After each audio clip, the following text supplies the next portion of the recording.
Welcome to the session called Optimizing Resources and Operational Planning by Applying Lean and Business Process Analysis and Costing Techniques. Our two expert presenters will show you how the Nova Scotia Crown Lending Agency utilized Lean and Business Process Analysis and Costing Techniques, or BPAC for short, to restructure their organization, allowing them to improve service cycle times and balance resource and labor requirements. You're going to come away with a solid understanding of how resources are now being deployed or constrained to best meet strategic objectives. Their work also provides valuable insights into the true cost of organizational activities and services, including how scenario planning can help assess the impact of meeting anticipated growth targets. I am pleased to welcome and introduce our two speakers with a brief glimpse into their impressive backgrounds. We start with Jennifer Thompson, who is the CEO for the province of Nova Scotia's Crown Lending Agency, where she provides overall strategic direction to the Farm Loan Board, as well as the Fisheries and Agriculture Loan Board, all with the objective of growing the rural economy. Jen continually leverages her proven ability to identify areas of efficiency, recognize potential improvement opportunities, and streamline and optimize. Today's showcase example will no doubt bring that to life for us. Joining her is Mike Haley. Mike is the president of our session sponsor, Landmark Decisions Incorporated, which is a Halifax-based niche training and consulting firm. He also volunteers his time serving on FMI's Nova Scotia chapter. Mike personally specializes in helping clients optimize their business processes, as well as their plan, budget, and cost resource requirements using the BPAC techniques and tools you'll hear more about today. Special thanks to Mike and Landmark for your support. Thank you both for putting together this engaging session. Jen, over to you to kick things off. Thanks, Marnie, for that great introduction, and I'm looking forward to being here today with Mike Haley to talk about our business process analysis and costing techniques that we use at the Crown Lending Agencies to optimize our resources and bring in some streamlined processes to better serve our industries. So I'll flip over to the agenda here and talk a little bit about what we're going to talk about today. So we'll start with an overview of the Crown Lending Agency, sort of who we are and what we do. Some of our operational financial challenges and opportunities that we saw by taking part in this process. The actual approach from Lean-BPAC approach and how that value stream mapping and key business processes work, as well as our workload analysis, our operational and financial modeling, and then some of the key benefits that we took away from applying these techniques and how we're moving forward still utilizing them. So I'll start on here with my next slide on who exactly is Crown Lending Agencies. So the province of Nova Scotia had three independent boards that provided loans to the resource sectors. So they were the agriculture, fisheries, aquaculture, and farming and timber and forestry. So they were called the Farm Loan Board, the Fisheries and Aquaculture Loan Board, and the Timber Loan Board. Those boards have been in existence in the province, some of them for over 100 years, and the most recent was established back in the 60s. So they have quite a history here in our province. And there was a thought that if we brought the boards together under the same umbrella agency, that there'd be an opportunity to have some combined resources, sharing of administration and back and functioning, and some opportunity to really realign work so that we could expand our service back out to all these industries. So those agencies, those boards came together under one agency called the Crown Lending Agency. And so to just give you a quick overview of what each looks like, the Farm Loan Board has about 600 loans. That's a total of about 180 million inactive loans out there right now. And we do annual advances, so that's annual new loans out the door of about 40 million. The timber forestry section is quite a bit smaller. There's only 5 right now, and their numbers are combined in with the Farm Loan Board just based on their size. And from the Fisheries and Aquaculture Loan Board, we have about 950 loans. We do have a portfolio of about $225 million out right now into the industry, and we do annual advances of about $75 million. And so really our focus is to provide financing for businesses, for individuals that might not have had an opportunity to get financing at a bank or another commercial lender. So, we're playing that role between before someone can actually get to the stage of commercial financing. We have 29 staff, and we're located in 4 locations across the province, and the work is overseen by 2 industry-led boards. So we have the Farm Loan Board, which oversees farm and forestry, and the Fisheries and Aquaculture Loan Board. So on the next slide, you can see some of the key challenges that we took on in 2019.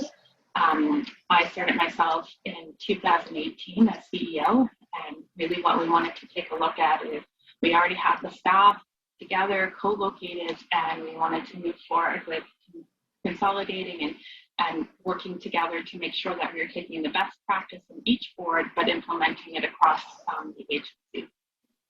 So some of the key challenges that we had when starting to approach that work was, we had acts and regulations that came from 2 different provincial departments, and then we had historical business processes with many unique characteristics and steps. So, there was a long history with the board, and there was reasons and really good reasons in a lot of cases why certain things were done certain ways. So it was really important for us to honor the history of how the boards had come to be, at the same time as taking the most efficient and effective process forward with us into the new system.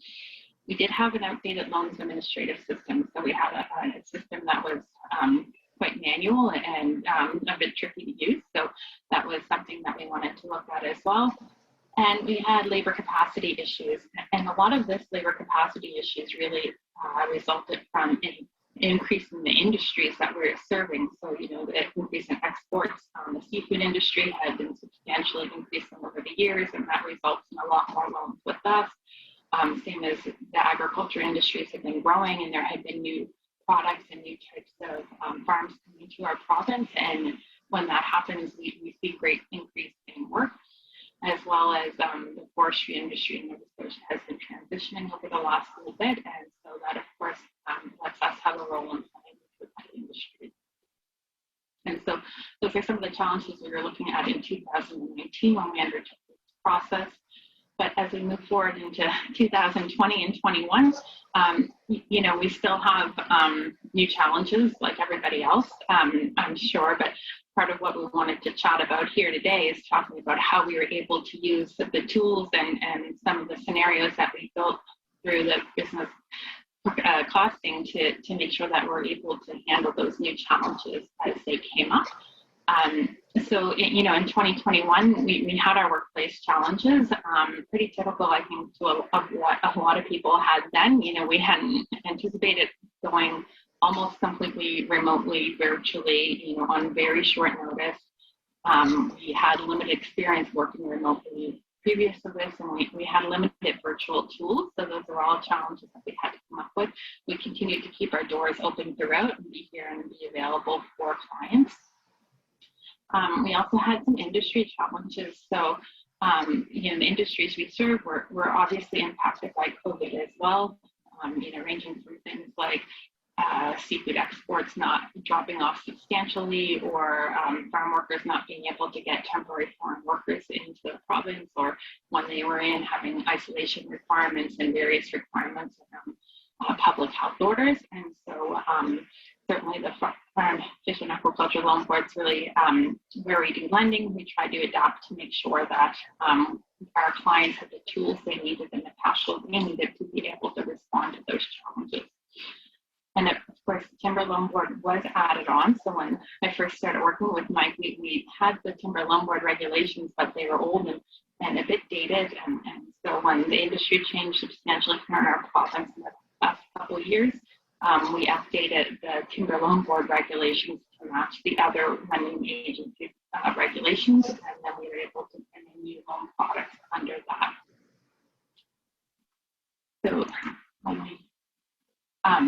So really what we wanted to do when we started this process was to make sure that we had the tools and the processes in place that we could learn to adapt, learn to take on new challenges, learn to pivot the organization when we needed to. And so that is where the Lean and the process analysis costing approach came into play. And so at this time, I'd like to turn it over to Mike Haley. Mike was the consultant that we hired to help Crown Lending implement these changes, and he really brought a great great advantage to us in getting this done in a really effective manner. Thank you, and on to Mike. Well, thanks, Jen. So as Jen pointed out, my role in this presentation is to walk you through the mechanics of how we work with Crown Lending to model their business, identify pain points and solutions to the business at that time, and then apply or test those solutions by bringing some future state thinking to the current state business model that had been developed. So I'd like to start by explaining the methodology that links lean and business process analysis and costing, or what we like to call Lean-BPAC. This is an example of the regulatory compliance industry. But basically every organization has processes, business processes, and those are broken into the activities that we do, basically the work that is done within the organization. So in this case, site visits are done to ensure compliance with regulations. Queries are handled from clients and customers, and then ultimately compliance reports are produced. So very, very simple process. Most organizations, particularly in the public sector, will have service standards associated with the lead times by which they would deliver those processes, the outputs of those processes, in this case, the final report. So that basically articulates the service delivery. So when we talk about total service delivery time, or what's often called total lead time in lean terms, we can break this into three components. The first component is what's termed the elapsed time. So that is the time from the beginning of the activity to the end of the activity, which could include all the preparation time, some delays incurred in that particular activity, because a subset of that is what's called the processing time. So think of this as the hands-on time, the physical time that people are actually doing a site visit, going out and traveling to the site and doing the actual on-site inspections. So those are kind of the resource requirements to conduct each of these activities. The third component is the wait time. Traditionally, this is the biggest problem in total lead time, and it is the time to basically between activities or leading into each of the activities. Basically think of it as the ball being passed from one role to another role, and I'm sure you can all relate to the challenges sometimes that happens. So when you're looking at the total lead time, basically it's a sum of the wait time and the elapsed time. So in this case, it's 34 days, which obviously means that they're not making their service standard. So by analyzing the components of the process, the activities, and understand the elapsed wait and processing time, we can start to look at ways to impact and identify solutions to speed up the total delivery time. There is another lean parameter called the value added ratio that's quite often quoted, and that really is the processing time divided by the total lead time. So in this case, we have 3 days of hands-on time required to do these three activities, total of 34 days, so 9%. So that doesn't sound very value added, but that's very typical, particularly in the service industry. So ways that you can try to improve that, first of all, comes from understanding the resource requirement. So that's where the business process analysis and costing component comes in. So if we can look at the actual resources necessary to conduct each of these activities, so in this case, we have a field team, the workforce that goes out and does the site visit and handles the inquiries. They have some equipment, specialized equipment to help them when they do the visits and the queries. Those could all be housed in what we would call an indirect resource, the facility or the building. So we map the resource structure into the activity structure. This is another resource. It's actually representing a variable resource where these are fixed resources. And if we can then go a little deeper to understand resource consumption, what we call the consumption rate, we know how much time it takes on average to do each of these activities. We can use this for planning purposes, because now if I know how many site visits, queries, and reports that we produce within a time period, I can calculate how much field team, how much equipment time, and so on, I would need to conduct this process for this time period. I can then compare that against the capacity of each of these resources to determine how well am I using these resources. So this is good operational information, business process information that comes from linking in the resource structure to the activity structure. The costing part comes because basically resources are where you spend your dollars in the organization. So we can map our expense statements, our financials to our resource structure, and then we can pull those dollars back down through the model to get at activity costs, to get at customer costs associated with how much resource is required to do each part of that particular process. So that's the costing part of the BPAC. So it gets at time to serve, capacity to serve, and cost to serve, integrated into one approach. So that's a little bit about the methodology. Let's jump to see how we applied this at Crown Lending. So the first step in the process was to do a Lean Kaizen event. So Landmark partnered with a company called Lean Agility. And we're based in Ottawa. In fact, Craig, who's the founder of Lean Agility, is speaking tomorrow on applying Lean in the public sector. It might be something, if you're interested in Lean, that you might want to take in. So we worked with Lean Agility, and the first step was developing what's called a value stream map. This one is actually kind of a swim lane based value stream map. Some of you have probably seen some process mapping in past. So each of these rows represent a particular role within Crown Lending. And then the little sticky notes here are the activities that they do in this process, which is around providing loans for construction of new vessels for fisheries. Obviously, this is a fish loan board process. So the activities, this was, I think, Jen, it was probably about 15 feet long and about 3 or 4 or 5 feet high. It took about a good half to maybe a full day. And this is where Jen's leadership actually was great, because this Kaizen event, of that 29 people, 22 of them participated in this for a full week effort. So the first step was mapping the process, and then there were solutions identified and experiments developed as part of that. But we were able to then use this information from the value stream map to integrate into the BPAC methodology as well. Because if I blow into one of these little diagrams, basically what we're capturing were estimates around the processing time, the PT, and the elapsed time or lead time associated with each activities. There's another lean parameter here called percent complete and accurate, percent CA. And this is an indication of the quality by which that activity is done on the first pass. So obviously the higher the number, the less rework involved in the process. So this becomes a target, a pain point, an area that we want to focus on to try to improve the quality. And we'll show you how that's used in the application and the modeling solution as well. So again, we have the resources. So to define our resource structure, that was laid out as each one of these swim lanes. And then again, the activities that we documented. This is again for one part, one process. So we did this across the farm processes as well. And then we were able to use this information to validate this as we did our workload analysis. So I want to jump to that section. I'm going to jump now and go into some of the templates and some of the tools that were used in this process. So this is obviously you recognize it as an Excel sheet. And again, don't worry, I'm not going to take you through all the gory details. I just want to give you a flavor for the different types of tools and techniques that is necessary for workload analysis.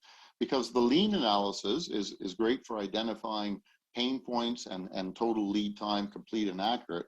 But if you need to go the next step to really understand capacity, utilizations, and costs associated with the process, you need to get in more detail. So this is the kind of self-validating tool that we use with everybody in the organization would have completed one of these. We had a number of iterations of that, and then we consolidated this for each of the roles. In some of the roles, in this case, we're looking at fish loan officers, and there were 3 of those individuals in the organization at that time. So some of the activities would have come from that value stream exercise. Some would have come in addition to other work that they do, which also included some of the general administration and travel time and so on. So we want to get a comprehensive and a complete view of what each person is doing and how they are working in that organization. So again, there's a multi-step process that I called this self-validating. So the first step is they make an estimate, and we rely on estimates and that's very, very viable information. So they make an estimate on how their time is distributed across these various activities for a certain time period. We ask them, how often do you do those activities? So this may be supplemented, in this case, with some operational data where we're able to collect that. If not, we'll use some estimates. We then ask them to reconfirm what we call the unit level of effort, which is exactly the same as the processing time.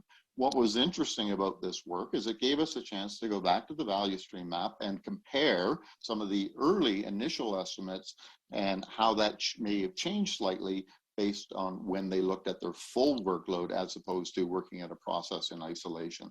Basically, some math takes place. All of this purple here is the math that allows them to calculate a percent utilization, distribution, compare that against their estimates. There's some back and forth to kind of rationalize in their minds what makes sense.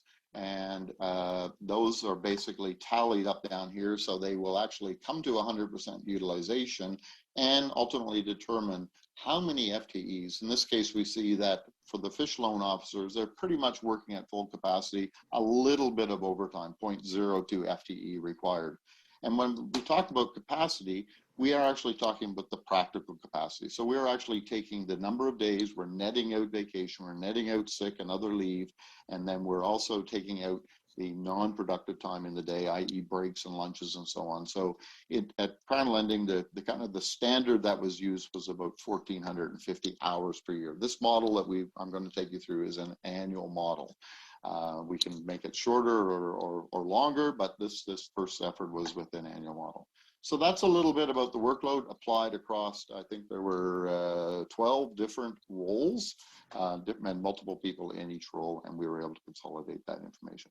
So then what we did was we brought this into a modeling tool. So the tool we chose was a product called Collaborative Business Planning, or CBP for short.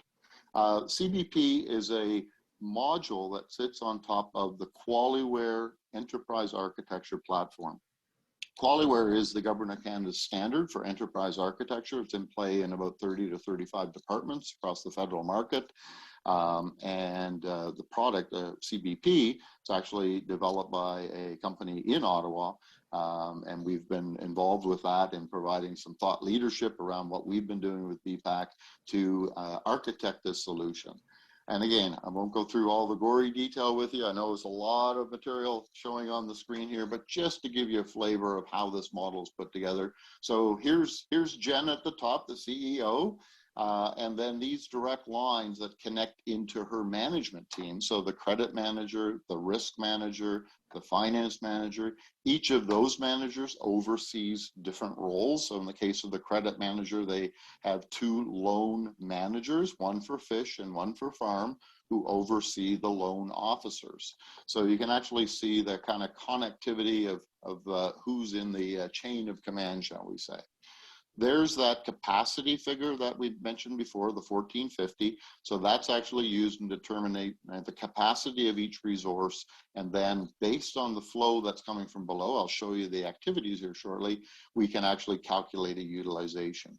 All of these blue symbols that are on the diagram actually represent overtime. In the case of Crown Lending, most of that was being unpaid overtime.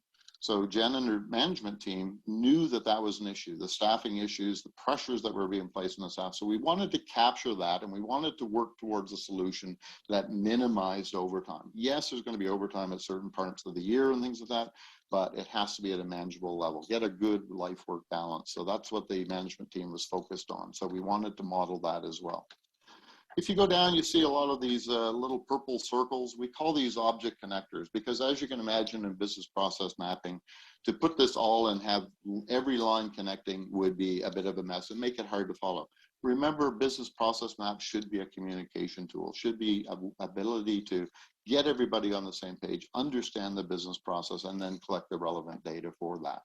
So if I move down, I'm going to go down a page, and now we've got pages that describe each role and the activities that they do. So in the case of the loan admin team, basically that would have come, so this connection here, I could have drawn this in, but we're going to use these connectors. We capture their general admin time, and then we call what we call a fully loaded time. which is basically the distribution of the time across the different activities that they have. So the application intake, they do a lot of activities for fisheries. They do similar activities for loans, but with different rates. They have some current loan activities for the existing loans, and they also do some outreach. So as we move from left to right and look at the different roles, here is the loan team. So the loan manager and the loan officers, and this is the work that they do. So these are the activities that would have come from the workload analysis and the value stream map. So as I hover over here, I can actually see how much time does it take. So to do a loan summary for the fisheries officer, it takes about 6.75 hours to prepare a loan summary. Now, if I compare that to farm, so if I kind of skip over a couple, here I am on the farm, and I can see the farm officer spending about 4 times that amount of time. And that's because of the complexity of the farm loans. Also because farmers need to be on the farm. They can't come into the office to do a loan application. The loan officer needs to go to them. They need to understand the complexities. Are they livestock? Are they crop? Are they a combination? What assets do they have? So much more complicated. So you'll see the impact of that both on resource planning and on costing as we move through this. So that gives you an idea. And again, there's more roles over here to the right. I won't go to them all, but I do want to jump down to the demand structure. So these are the outputs for the Crown Lending Agency. So basically they have new loans. Jen talked about that on an annual basis. So in 18-19, which was our year that we did the modeling based on 18-19 results, sorry, it was done in late 19 and into 2020. So they had 170 new fish loans and they had 68 farm loans.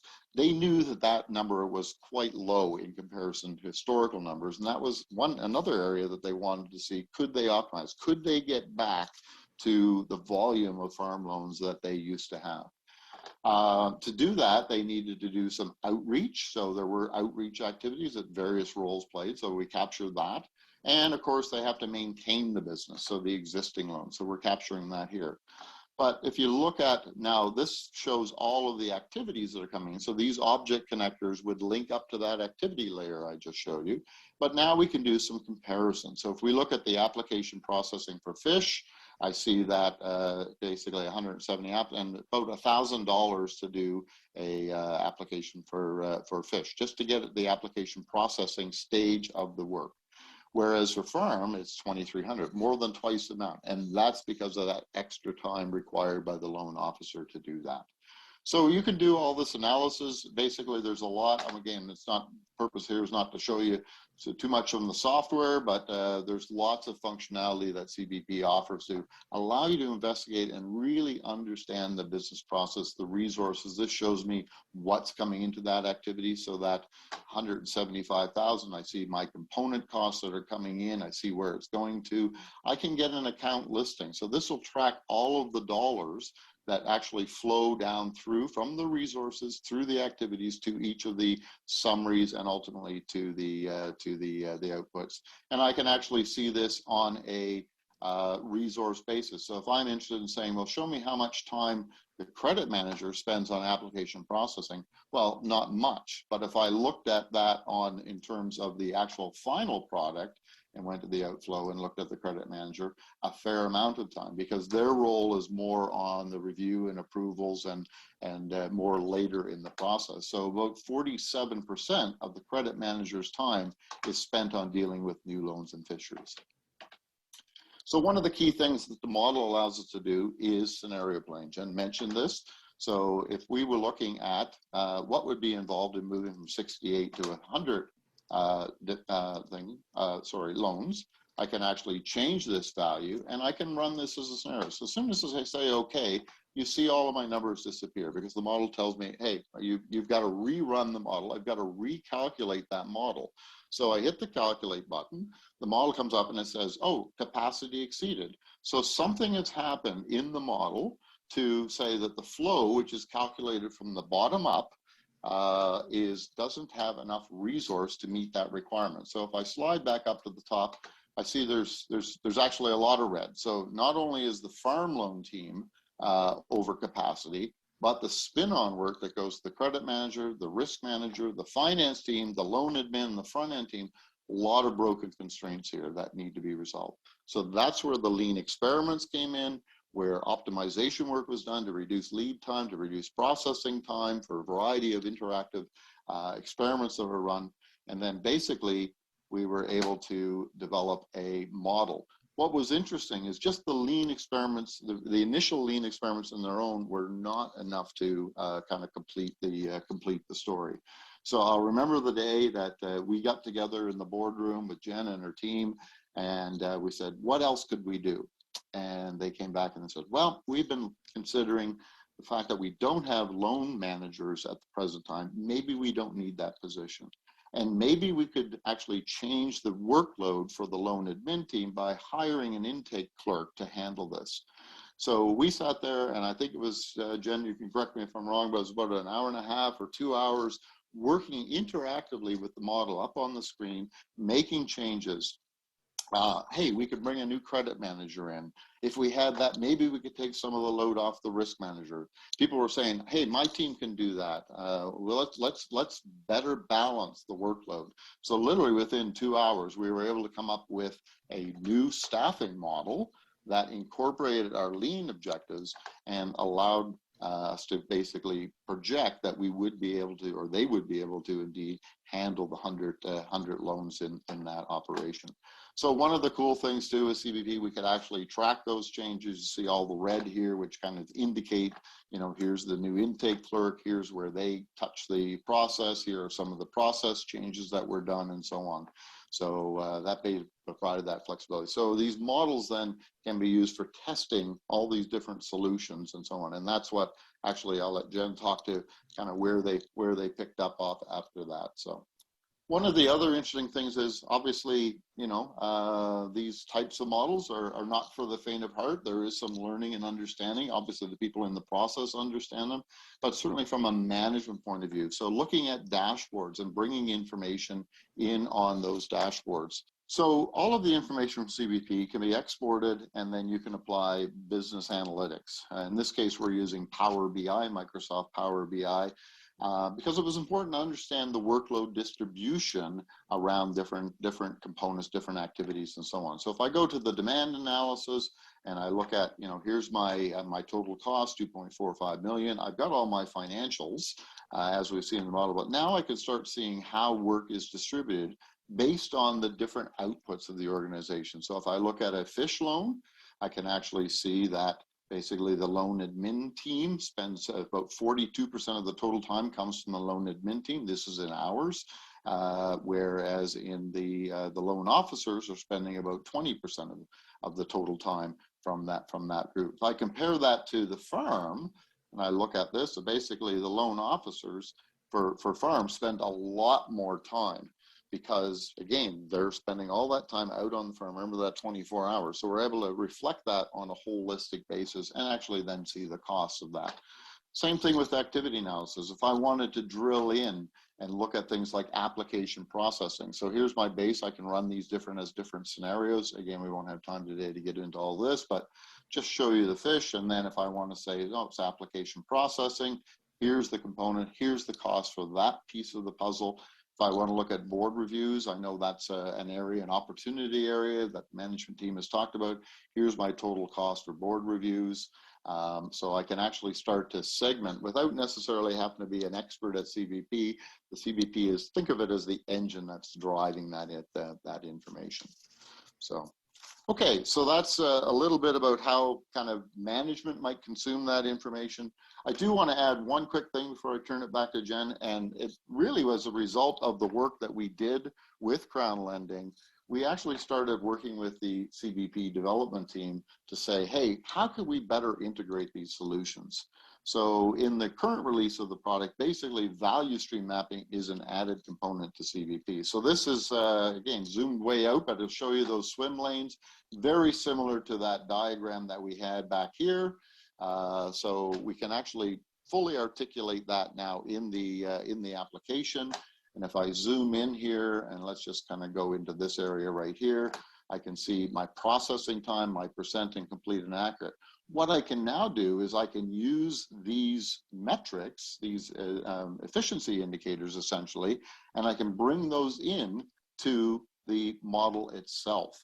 So if you remember our 6.75 hours and our percent complete and accurate. So we can actually now understand what is the impact resource-wise and cost-wise on this percent complete and accurate.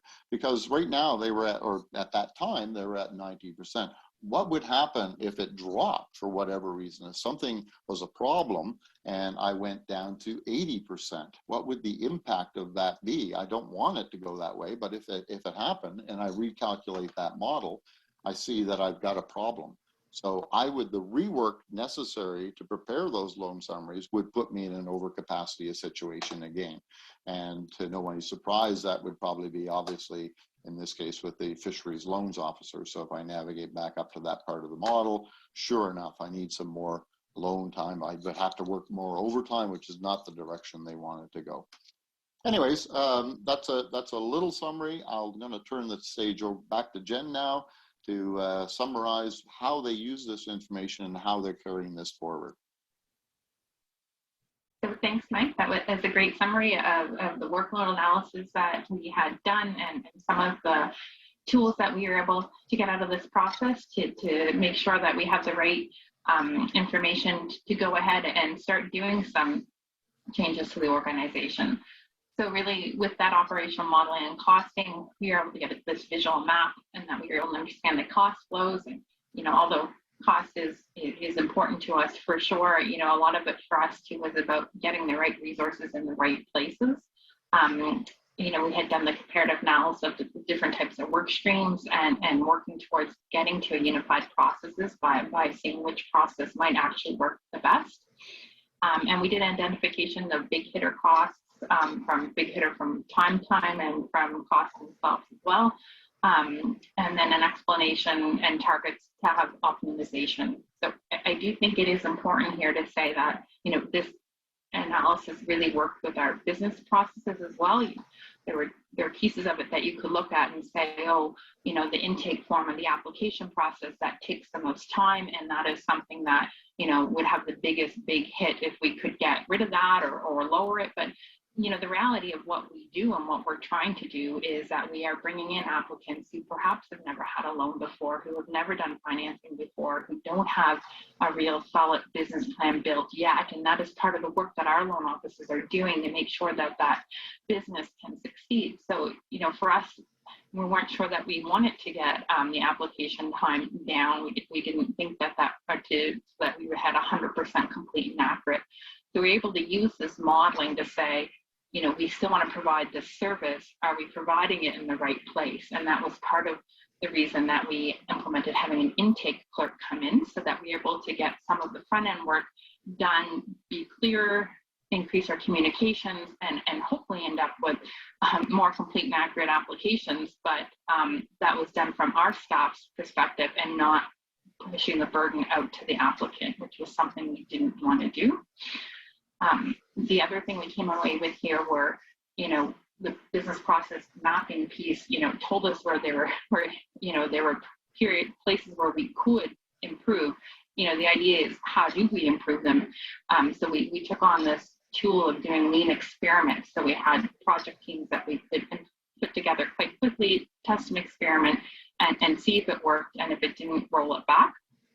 So that was quite effective for us, as well as that future state scenario planning. If we increased, our loan applications by X or Y, can we handle it? Can we not? And so that allowed us to keep sort of future thinking and making sure that we were planning for the future when we were looking at positions and places we wanted to go with the agency. So really the path forward for CLA,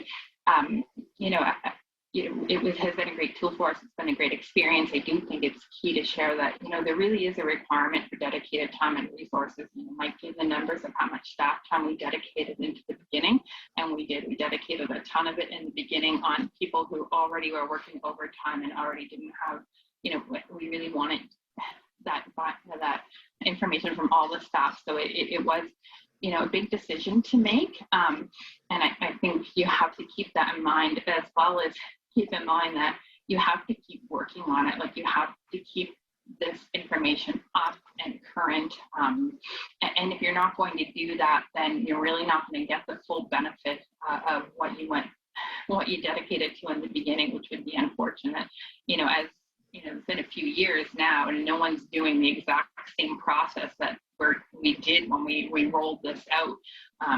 As Mike detailed out in the spreadsheet, things change, requirements change, people in positions change, and then they adapt it to make it their own. So it's important that you're keeping the tools updated so that you're able to keep them accurate.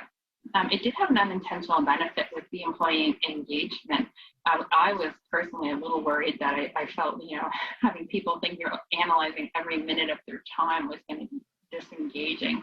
So I do think it was important to share at the beginning that this wasn't what this was about. It was about making us more effective. It wasn't about monitoring. It was about trying to create better working flow for everybody so that we could all really understand the flow of documents and what the best way to serve our clients were. But really, the reality of what ended up happening is we ended up with a really engaged work team. We ended up doing employee engagement testing at the department, and we had the highest levels in our entire department from our team after we took part in this. This whole method really empowered the staff to bring forward their ideas, to bring forward their pain points, and actually implement what they thought could empower them to make those changes themselves. So that was a nice sort of unintended benefit that happened when we started. It's always fantastic to have employees that are really engaged in the process, and so we were really pleased with that. And then we came around with these tools. So even as recently as this week, we were talking about, what we should put a lean team together on that and make sure, that issues come up and how are we going to solve it. And that's the way that we have continued to work even after the sort of formal part of this process has concluded. So that's the completion of our presentation. I wanted to thank everybody for listening today, and hopefully you can join us in the Q&A section next, and Mike and I will be available here to answer any questions you might have. That was great. Thanks, Jen, for bookending this whole presentation. It was a lot of information. I appreciate it in a very short period of time. So I'll just look to see in the chat stream. We do have a question. How does the model account for costs that are fixed in nature and are not driven by changes in volume? Same question for step variable costs. So I probably didn't explain it in excruciating detail in showing you through the tool with that model, but we actually do describe fixed and variable resources. Now, in the work we did with Crown Lending, most of that was interpreted as fixed. There was, you remember the blue overtime. Those would be truly variable. Aside from one resource, most of that was unpaid overtime. But we actually, in the modeling point of view, can flex variable costs based on the volume of consumption for whatever that variable resource would be. And we actually use the unit costs associated with that variable resource and the flow to determine the total variable cost. So they are indeed handled quite differently from a modeling perspective, fixed versus variable. And then as far as the step variable, we can actually put in rules or policies in place. There was a concept there you may have remembered. There were little, I know it was hard to see on that screen, little green V's, those are variables. So we can use those variables to describe different rules in the business and simulate kind of different scenarios and different flexes of the flows as you calculate the model. So hopefully that answers that question. Any other questions? I think we may have left them in our dust, Jen.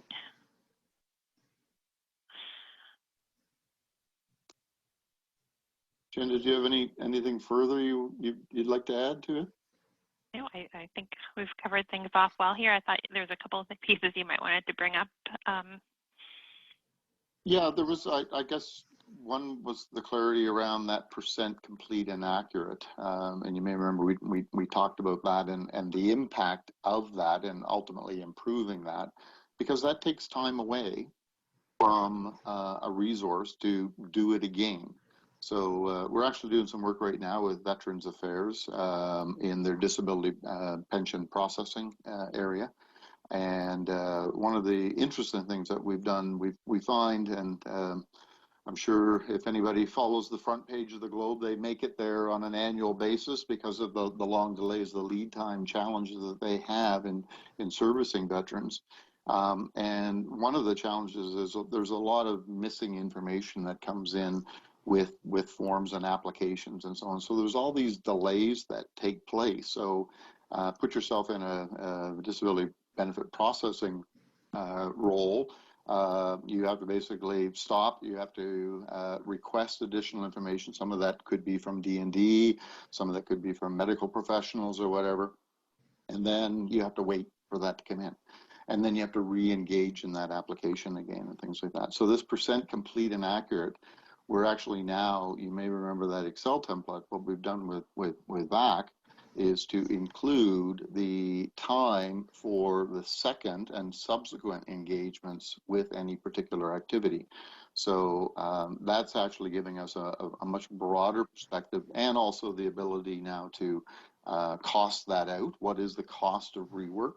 So they can, from a planning, from a budgeting point of view, as they move forward year on year, they can make sure they've got the right resources and enough of those based on the accuracy of the information. So obviously improvements that they make in the process, they will see the direct benefits with regard to labor savings in that. So we did have another question come up. What are the key metrics used to shed light the organization's strategy is being achieved with the implementation of this model? Jen, do you want me or do you want to tackle that one? I'll say a couple words and then I'll let you take that. But I do think it's important that, we really tried to think about that before we started the process. What metrics are we looking for here? Is it turnaround time? Is it processing time? Is it we really spent a lot of time thinking about that so that we were sure that we were able to go back and monitor it and manage it and keep up to it with it as we move forward with the process. So I do think that is a key part of this model, and I'll let Mike talk a little bit about how he was able to work with that. Yeah, and tying to strategy, this is operational modeling, so making sure your models and your scenarios, particularly that you're going to be running with that model, are tuned with your strategic direction. Quite often strategy is done in isolation. I know I've worked with a lot of departments in strategic planning and things like the DERFs and the PIPs and all of that. They don't really tie into the day-to-day process operation and so on. So it's important when you're doing your resource planning to help you achieve your strategy that you have at least some reflection on the operational work that needs to be done, because the strategy is not going to be affected unless you have those resources available. So you've got to have this balance between sometimes called the change agenda and the sustaining agenda. I'll go back to balanced scorecard terminology, and having models that allow the shared resources across both strategic and operational change certainly are important, because that's really the balancing act that managers and executives have.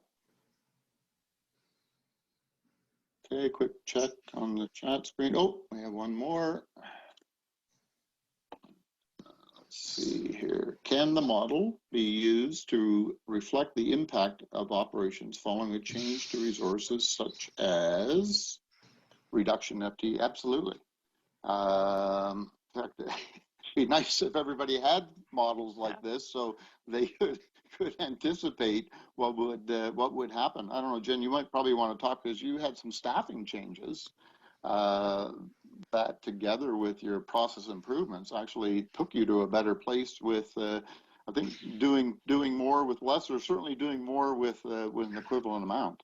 Yeah, for sure. So we definitely use this impact to look at something such as we definitely could have used it for a reduction in FTEs.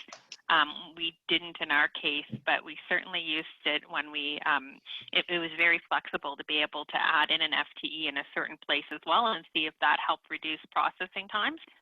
The really interesting part of that for me was that when we had identified what we thought was a key area that we needed additional resources. And so in the model, we plopped an extra resource in there, but it didn't actually impact our processing time because it created another bottleneck down the road. And so we wouldn't actually see any benefits of alleviating this pain point unless we alleviated both pain points at the same time. So over time, we were able to do that and get the appropriate resources in the right place. And ironically, everyone had kept saying we need more of this role. But at the end of the day, we ended up putting in 2 roles down the line a little bit further first, so that when we did actually get the resources to add into this role, we were actually able to see the turnaround time improvement that we were anticipating, and the model really helped us, 1, anticipate that problem, and 2, work so that it just didn't shift our problem from one area of the organization to another. So it was really effective that way, and I can imagine that it would work the same as if we were to take a couple FTEs out. It would identify exactly where the pain points would be and how what we would need to address or what we would need to accept as our processing time, our turnaround times, and all of those pieces. Yeah, I think the key thing is your resources. What's different about activity-based planning is that your resources actually have constraints on them, and we identify those constraints. So it's not like unit costing where you try to extrapolate a cost into the future. It's bounded by the physical resources that you have to do the work. So if you think about a physical operational model, that's indeed what happens. I think back, Jen, to the time we sat in the boardroom with your management team, and the idea around having this an additional credit manager, and your risk manager at the time, I think, was sheltering a lot of the load of the whole process. And the credit manager said, well, if we had another one of me and I could take off some, I think it was loan concurrence, and they said, hey, I could do some of that. I may not be as efficient as you because you've been at it for a number of years or whatever. So, hey, no problem. Let's bring that in. Let's actually look at the efficiency that initially that the credit manager would have compared to the risk manager who was more trained in that and so on, and then bounce that up against the capacity of 2 resources. So a little different than going down in resource, but it would work exactly the same. Yeah, no, and that was a good day, and that was where we identified if we did do that, which we eventually ended up doing, it was going to cause us an issue in our loan administration team. So essentially it was getting documents through faster to our loan admin team, but when the loan admin team had that same finite amount of resources, it just pushed the bottleneck further down the road, and we hadn't anticipated that. So our first step in this was to hire a new loan admin team member, get them up and trained, so that when we actually were able to replace or to add in the manager's position, it allowed it to go quite smoothly. Well, I think we'll sign off. I want to thank you all for making the time to join us live, sort of live, this afternoon. We're really thrilled to see such a great turnout today. And I'd certainly like to thank Jen for taking the time to help prepare the presentation and deliver the presentation. And I also want to thank them for working together in the project. They're a great team and a lot of fun to do that work together.